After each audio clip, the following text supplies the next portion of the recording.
Hello. Wanted to give you a short video. I'll put these in periodically. I like talking about the points that you raised during your conversations and commenting on them. I'm a better talker than I am a keyboarding specialist, so I can cover a lot more things a little bit faster with the video. A lot of great comments in the last 2 weeks' postings. Just a few thoughts of my own. Shelley's talking about the telecommuting, how well it works for her, and a couple others. I know a lot of people are using it. There are some recent articles that there's some pushback on this, that companies may be trying to bring people back into the office more for connectivity and team building type thing. But I know it has come a long distance from when we used to have flex schedules where you could not work 9 days out of 10, and every Monday or Friday uh, you take one of those off every 2 weeks, and it was impossible to get meetings and things done. On layouts and such, you might keep in mind car manufacturers, the big three, Ford, Chevrolet, Chrysler, old plants, uh, pretty stuck in the way they're set up right now. You have the newer Japanese coming in, Toyota, Honda, and such building new plants, all incorporating their Kaizen methods right now. So the older big three have legacy systems which stand in their way of making rapid changes. Deere is experiencing some of this now, specifically at Harvester.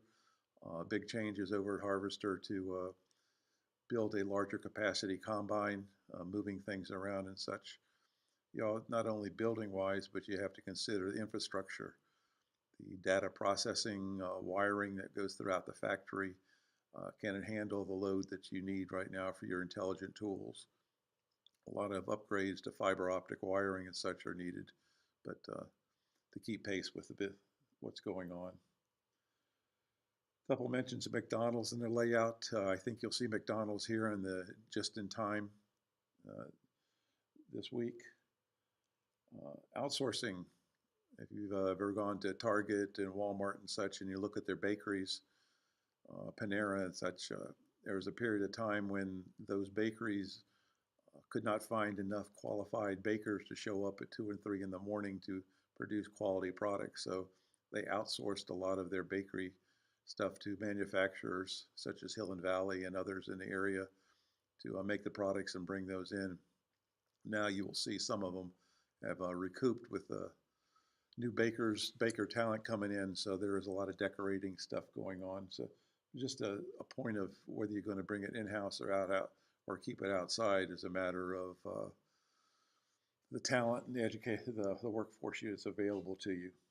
Uh, Shelley's always bringing up the bakery process, and I'd really love to get into the bakery process, having been a plant manager at the bakery, and I will be adding things periodically. One of the fixed layout, fixed versus flexible. Again, in the bakery layout, if your capacity is big enough to run a tunnel oven, which is $1 million with another $500,000 of support equipment, then you can do a fixed layout. If you're a small manufacturer, you better be looking at something a lot smaller, individual ovens that you can add on periodically, start up and shut down. Otherwise, you'll be wasting a lot of capital on equipment sitting there that can run entire week's production within a day. And until sales get big enough, uh, again, you'll see that in Kaizen and the JIT, flexible manufacturing. You need to make more cookies, roll in another cookie line. You need to shut it down. You need to shift it over to muffins or something. Be flexible in how you set your lines up. Really like Katie's discussion on moving her department twice within the factory. A lot of good points there. Medical process. That a couple people mentioned that, and I'll add on to it here. What's the process when you go to see your doctor? How often does the doctor see you? Does he see other patients? Are they scheduled every 15 minutes, every 20 minutes? How much time do you spend with each of the people involved in the process of getting you into and out of the office? Along with the medical profession, there's a good opportunity to talk human performance, error reduction. How do you ensure that you are treating the right patient with the right medication and the right instructions? Why does the nurse Every time she leaves the room, comes back in, she asks you for your name and your date of birth. So it may seem pretty simple when she's dealing with you there in the office, but if she was in an emergency room, going in and out of curtains, she could very easily step into the incorrect patient space and do not carry out the instructions as they were intended to be. So again, discussion of the medical process is a good time to talk about human performance. Several people mentioned Hy-Vee, their improvements. Being 65 and living in this area for 20 years, I can say I've seen some changes take place. In the content area, you will find a short thing, section, Bettendorf, Hy-Vee, Walmart discussion. There's a little map in there. And in Bettendorf, at the Glen Road Shopping Center, there's a Hy-Vee that back in the early 2000s was doing approximately $1 million business a week.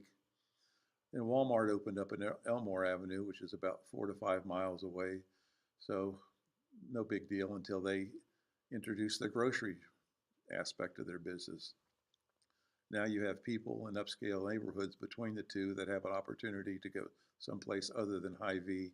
So sales probably dipped. I don't know, but what eventually happened was the new Hy-Vee got opened up on 53rd Avenue, kind of halfway between there and kind of dead center in the upscale housing area there of Bettendorf and Northern Davenport.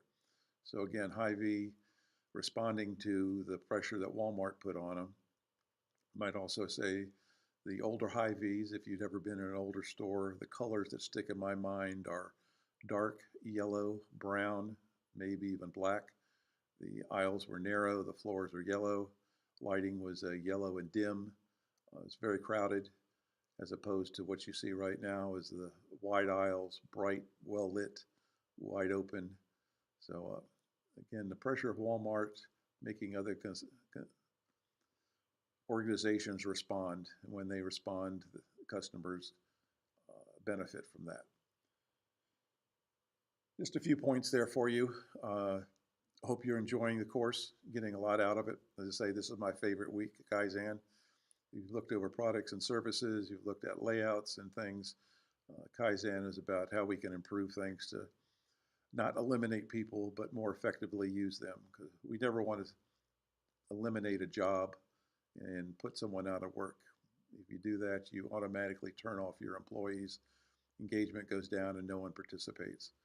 But if everyone can understand the change is designed to more effectively utilize the organization's assets, both in productivity and improving the employees themselves and what they're doing, improve their enjoyment of the job, then very, very, very valuable tool. So again, my favorite week. Hope everyone's doing well. Had a good holiday. Thank you very much.